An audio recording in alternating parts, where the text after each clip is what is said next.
Hello, I'm Lisa. Namaskaram and welcome to today's Saturday Sit. We're talking today about equanimity, continuing our conversation from our previous session where we talked about equanimity as an evenness of mind. That's our kind of working definition. And as a quick recap, we looked at all the major, or not all of, but many of the world religions all having a version of equanimity. In Hindu, the word is samatva, the Sanskrit word meaning equanimity. In Christianity, we talk about it being in God's grace. Some of the other definitions are being a place where we hold things like joy and peace, and that it's actually in some religions the sort of the cornerstone of spiritual growth, or even the focus of it, this ability to have an evenness of mind, particularly when things are tough. So the title of our Saturday Sit today is Losing Control and Gaining Freedom, and I want to express my congratulations or appreciation for you actually showing up, because the idea of giving up any control over anything is pretty terrifying. So I think a lot of people might have um, chosen not to join us today. But perhaps after seeing this idea of learning to lose a little control, that what we gain is freedom, hopefully is the motivating factor, because don't we all want to enjoy some more freedom? So, how does evenness of mind translate into freedom? We're going to talk a lot about this through our actual meditation, through our exploration of this topic. But what I want to really invite you to think about as we go into the session is the idea that equanimity allows us to and invites us to challenge our ongoing experience of needing things to be different than they are. And I'm actually going to say that again because I want it to land. So, we want to challenge our ongoing experience of feeling that things need to be different, that the weather needs to be different, that our income needs to be different, our health, our partner, our home, our everyday, our commute, our ability to show up and enjoy a situation or our environment or an occasion. We tend to be in this constant mode of adjustments. And an easy example of this is how many of us are driving and we know where we need to go and we know how much time we have to go there. And even though we might be, just a couple of miles into a journey of 20 miles, we're already thinking about, we're looking ahead. Well, where can we get over into the next lane? Or what's the fastest way? We plug in Waze or some other app that will run an algorithm. We're always trying to control things just a little bit ahead. And what I'm offering up this morning for consideration is that actually this is an exhausting process that happens in our brains. And, given that our brains are the original AI, right? There's no algorithm sharper than the ones that built AI that comes from our brains. We're always and constantly, whether we're aware of it or not, trying to get a step ahead. We're thinking, even if we might not be conscious of it, but we're always doing everything and anything we can to increase our comfort, to increase the ease with which things can happen. And there's nothing wrong with these things, certainly nothing wrong with being prepared. And we're going to talk more about that in other sessions, but hear very clearly that I'm not suggesting that we don't plan and that we don't think ahead. We absolutely need to do these things. But what I am suggesting is that the nature of our attempts and focus on doing this, some of which is conscious, some of which is our programming, is a depletion, an ongoing depletion of our energy sources. So that's why we want to take a look at this.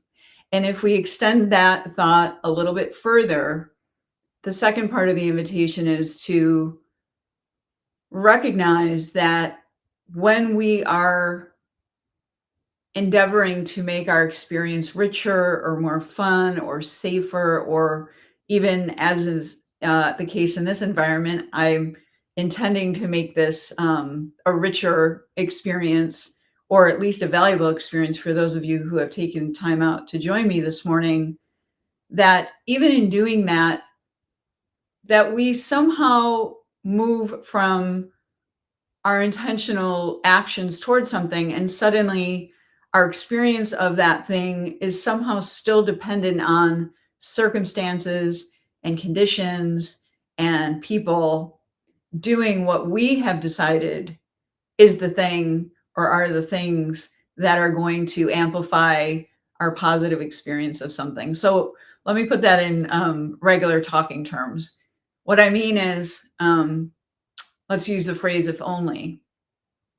These thoughts that we have in our head, if only it was a little warmer, I could do X, Y, and Z. If only I had a little bit more time, I wouldn't be late. If only my friend was this way, or if only this project had this funding, if only my partner was different, if only my parents interacted with me different. A lot of it can be relational, but um, it's also more it's more mundane than that. These very small things. For example, how many times have you gone, or have we gone out to break bread with a friend, or we go out to eat and it should be a pleasant experience, and somehow our food isn't right. So we forget why we're there and we focus on the food, and then we want it to be, what we wanted. Or back it up a step from there. When someone goes to order, and ourselves included, how often do we say, we'll take the chicken chow mein, but is it white meat chicken? Or I'll have a salad, but I'll have the dressing on the side. There's so many ways that this need to influence and control everything shows up in our lives, and I've shared some very easy examples. Um, and what I would share with you is that when we are not conscious of this need to control things, what ends up happening is we give away our power to some of the 8 billion people on the planet. We want them all to do the thing that we want them to do. We give away our power so that if someone does something that doesn't fall under the umbrella of what we've decided is the condition or the circumstance that we need to feel what we are looking to feel, again, consciously or subconsciously, we need an awful lot of things to go well. We need an awful lot of people in line with what we're desiring or intending to feel fulfilled. And by becoming more conscious of the millions of ways in which our brilliant minds do this every single moment, we realize that we're giving that the experience away. So the invitation is, if through becoming aware of our inability to allow things to settle in an equanimous way, and an evenness of mind and experience, we could learn through becoming aware of this to own our own experience, also known as responsibility. But we'll avoid that word for the moment and just understand this distinction between what our experience is when we put it in the hands of the world around us, the 8 billion people and all the stuff, versus if we ourselves are clear on what is needed within our interiority, for lack of a better word, our well-being, and we learn how to take care of those things. When we do that, we stop giving away our power, so that our evenness of mind, our equanimity, is not reliant on things going the way that we want them to go. It's reliant on how we take care of ourselves, how we discipline ourselves, to retrain some of the programming that we learned, that, more is better, that faster is better, that all these ways in which the world has sped up. And again, nothing wrong with these things unless and until we allow them to rain on our parade, essentially.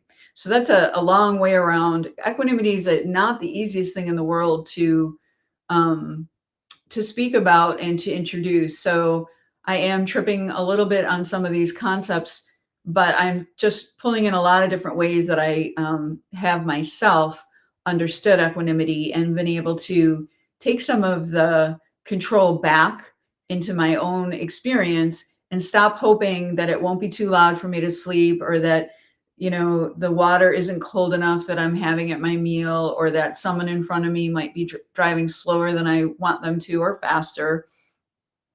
That when we learn to own our own experience and stop investing our time and energy in things that are actually not material, then we have so much more energy to focus on the things that are.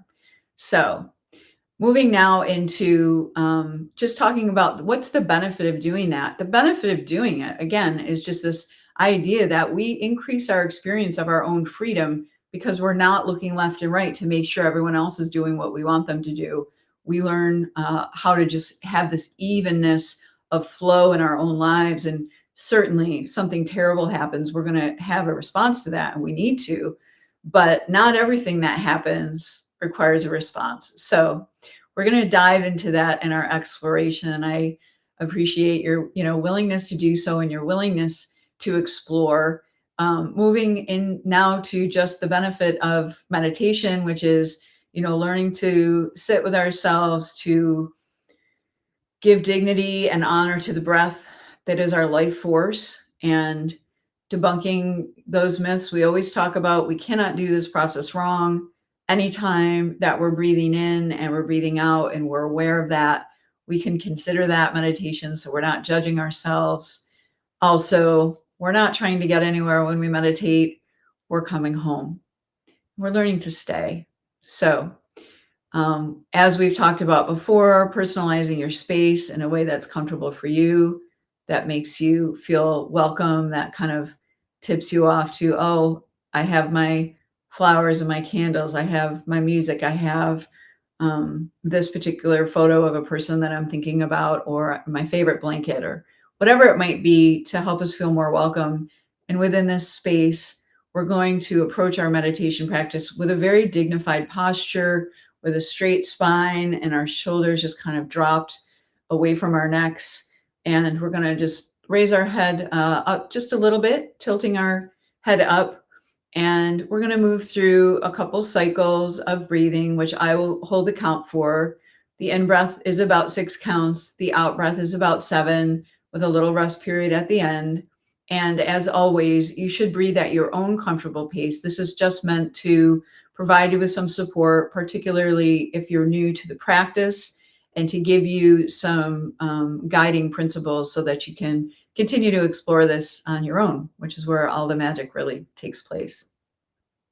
I will begin and end the session, as always, with a Sanskrit invocation, inviting light and truth and immortality of spirit into space.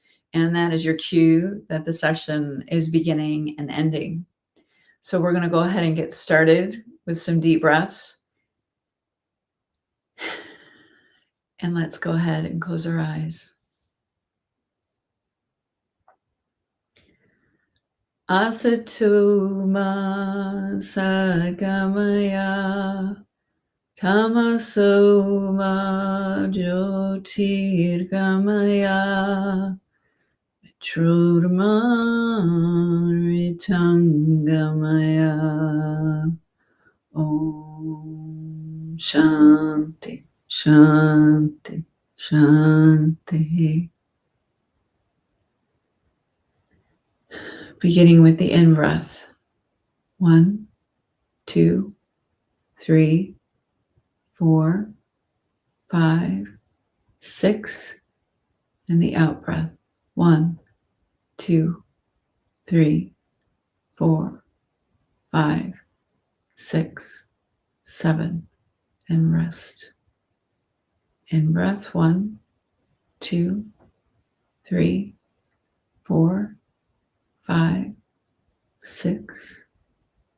Out breath, 1, 2, 3, 4, 5, 6, 7, and rest. In breath, 1, 2, 3, 4, 5, 6. Out breath, 1, 2, 3, 4, 5, 6, 7, and hold.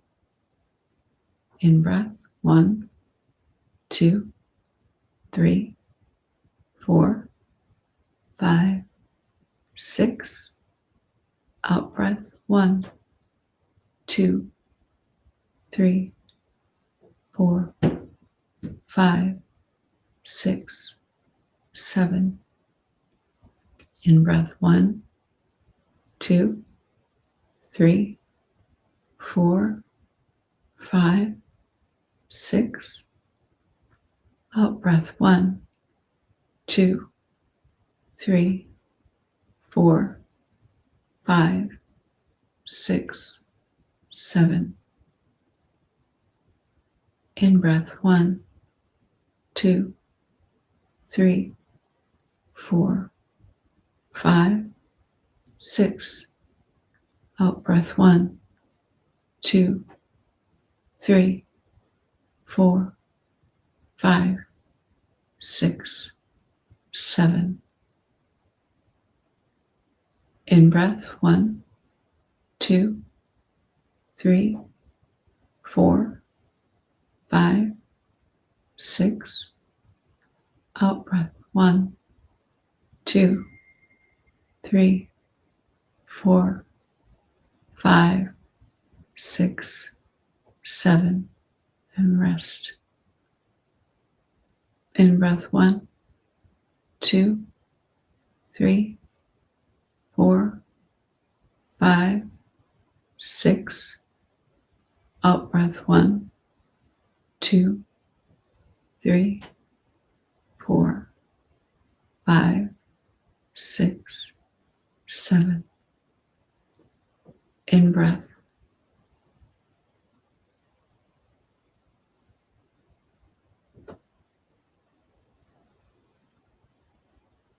Out breath.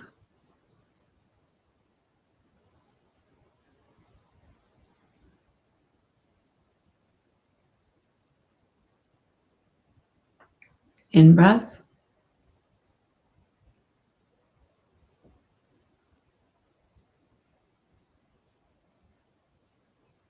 Out breath.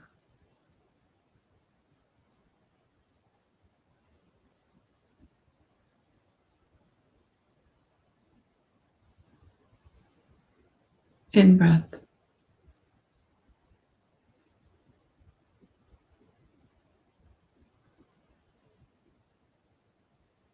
Out breath.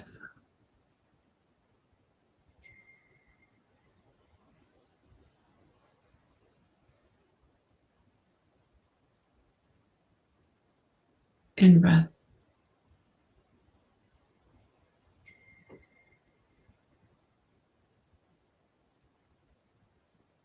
Out breath.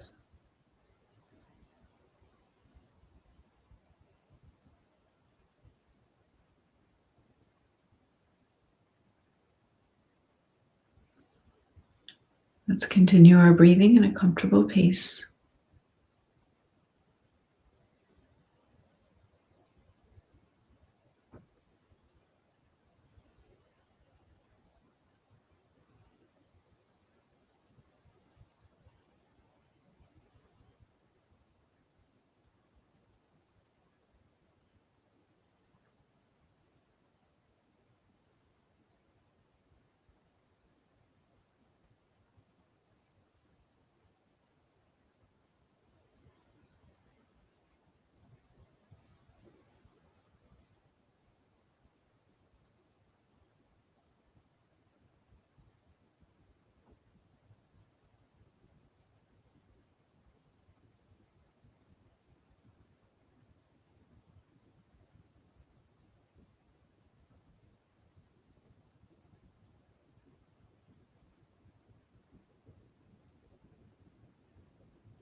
If your attention has wandered, just bring it back to your breath.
Focusing on our breathing in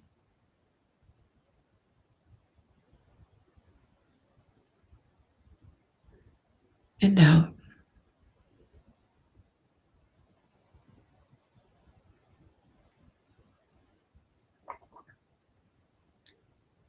As we do, we begin exploring this idea of first becoming aware of our need for things to be different, and then challenging that experience.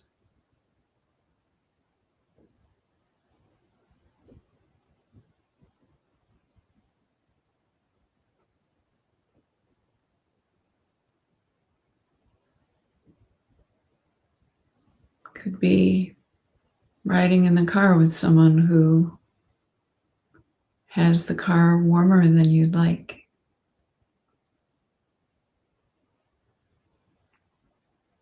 And you feel that you have to change that for you to be comfortable.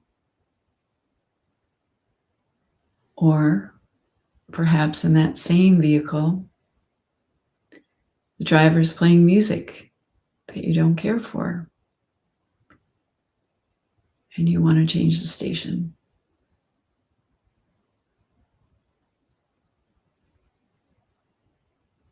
Perhaps your food wasn't hot enough or your drink wasn't cold enough and you wanted it to be different.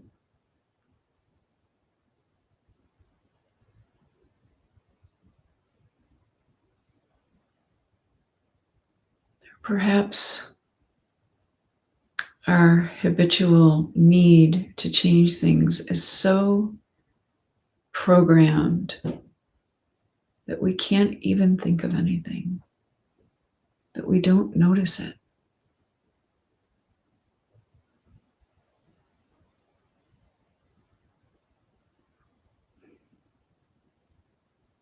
We can start noticing it.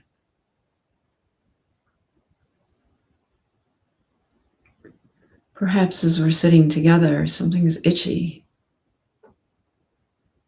or you're hungry, or I might have a tickle in my eye, or need to move my foot because it's falling asleep. See if you can focus in on something that, but for sitting here quietly and focusing, you would have automatically adjusted.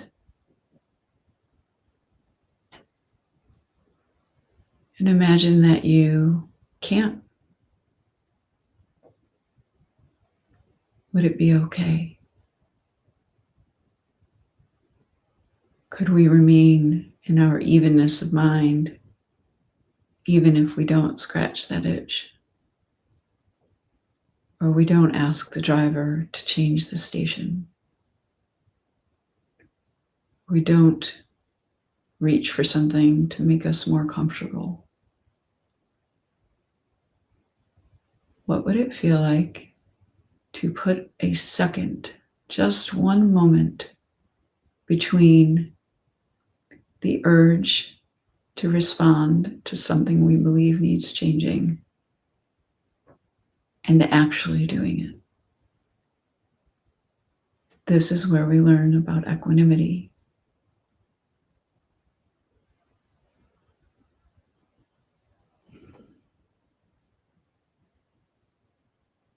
When we learn about the pause, when we become aware that there's a choice,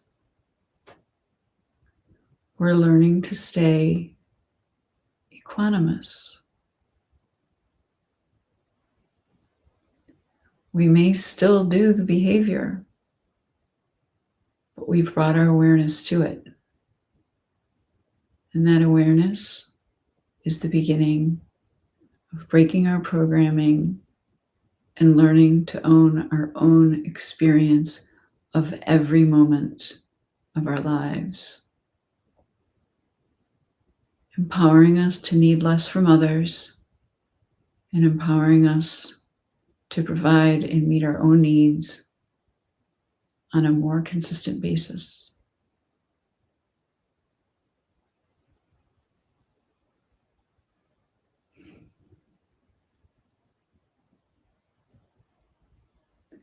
This is the freedom of equanimity.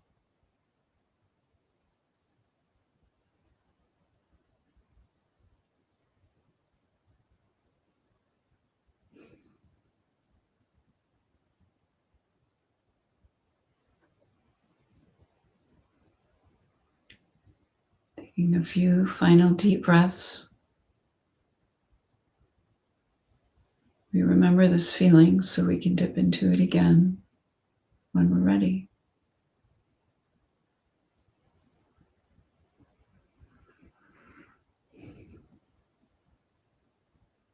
Asatoma Sadgamaya Tamasoma Jyotirgamaya Trurmaritangamaya.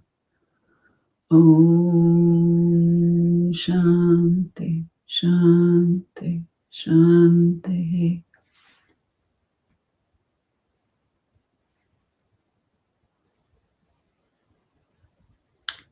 Namaskaram.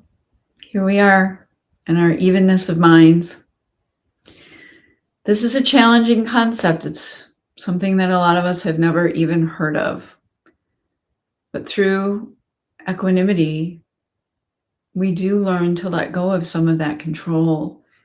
And there's an inverse relationship between control and freedom. And that's what makes it a worthy pursuit. Before moving into additional ways to get engaged with this work that I'm doing and we're doing in our community, I do want to just invite you or give you one or two suggestions on how you might bring this into your daily lives. An easy one is driving. You know, when someone cuts us off driving, it happens every day. We have a narrative about why they did it or we take it personally. That's a really easy way to test yourself when someone does something that feels offensive. But driving's just an easy one because we do this all the time and we get really good at it. When we get really good at it, we start to be able to proactively build our equanimity muscles by, for example, you know, having somebody do something that feels egregious in the car and letting them go anyway, and not even feeling angry, not even flipping them the bird, not even making up a story, but just saying, you know, may they get where they're going safely. Another one is food. Food's a huge one. You know, in this part of the world, we are basking in choices, and we have all of our dietary requirements and needs and proclivities, and I eat this and I don't eat that. This is just a great place that we can start, not even to change behavior, but just to bring the awareness. We eat many times a day, most of us. We're around people that are eating, and if we could just bring our awareness to how often we want something different than it is, it's just that awareness piece that starts the process. So driving, certainly eating, certainly anything to do with our bodies. I gave the example in the meditation of, wanting the person driving or even someone in your car might just reach over and turn the heat up or down. And you're like, hey, wait a minute. Um, those things are very small ways that we can start to dip our toe into equanimity. So, to get further engaged with the work that we're doing, I invite you enthusiastically to join our online healing community called Scars to Medals. You can do that right at scarstomedals.com. We're going to drop a link in the chat for that. We're building the community, but at the moment, there is no cost associated with joining and no limitation on the number of members because we're just starting out. So, this is a great time to get started with that. If you're new to meditation and you need some additional guidance, we do have a PDF of how to install a stillness practice that we're going to share in the chat as we normally do. An additional way you can learn more about equanimity and my own personal story of getting engaged with meditation and learning how to build my own healing path and wanting to share that. I have self-published the first of 3 books in a series called The Healing Path. That's available on Amazon. Some great practical applications for stillness practice, installation, for equanimity, and also for the next practice that we're going to jump into in April, which is observation. Spoiler alert. Additionally, we have replays of these meditations available on LinkedIn and also our YouTube channel, which is Scars to Medals as well. Scars, the number 2, and then the word medals. We are beginning to house a library of meditation videos there so that you can access them at your own convenience and schedule. And next time we get together, the next session, we're going to be looking at pain. If I can get you here to talk about looking at the way we respond to pain, that is going to be our next big hurdle slash opportunity through learning the practice of equanimity. I invite you to join us as I stumble and trip a little bit over some of these explanations, illustrations, and practical applications. But, hey, we're in it together. I will keep my evenness of mind. I invite you to try to, do the same. And I'd love to hear how you're doing with some of these experiments and explorations. Of course, you can contact me at info@lisamcfarland.com. On my LinkedIn profile, go to my website, lisamcfarland.com, and I look forward to hearing from you. Until we meet again, let's do our best to stay present, to stay grateful, and to stay healing. Namaskaram, and thank you as always for being